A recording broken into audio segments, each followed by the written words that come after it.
Well, let's Yeah. speaking of equipment and costs, let's talk about that for a bit. If I'm agent Chris McHale, I just scored a big house. I've got some cash to spend on my branding, and I want to dive into drones. I know that 2 years ago it was a pretty pricey venture to get into. Lately, it seems like some of these companies have come out with very, very cheap, not cheap drones, but at least something to enter the atmosphere in with relative ease. What are some of the best entry level drones, and why do you think that they're probably the good ones for a real estate agent who has had little to no experience using drones?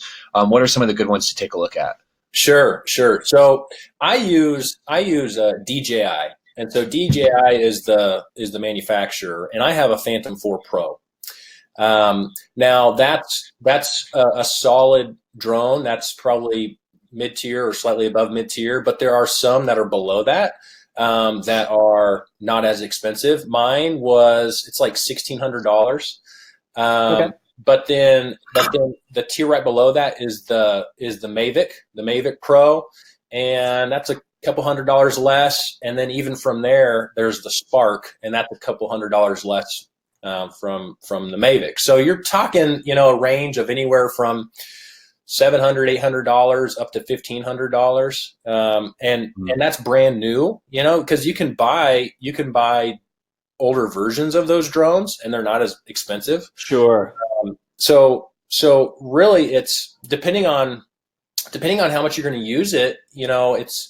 I consider it as a valuable investment that you should have made yesterday, because you're going to get so much out of it that it's going to pay for itself.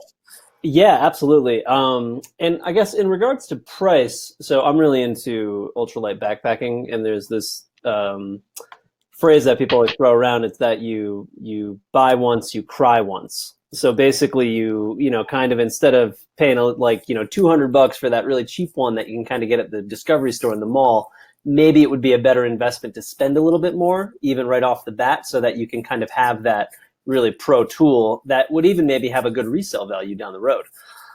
Yeah, and really, just look at technology in general. Like, if you're going to buy a laptop, odds are you're going to buy the newest version of a laptop, right? If I'm going to buy a MacBook, I'm going to buy the newest MacBook. If I'm going to buy a cell phone, I'm probably going to buy the newest one, because technology is always evolving and changing. And so I would do the same. Personally, I would do the same thing with a drone. But I mean, you don't have to. But I just like to be on the front end of the latest version of that piece of technology. But heck, even my Phantom 4 Pro that I have is now not even the newest one, and it still works great. It still updates just fine. It still operates, like it did the day I bought it. But but yeah, I mean, that's just kind of my philosophy on that is, if you buy the newest one that isn't refurbished or anything like that, and you're in good shape.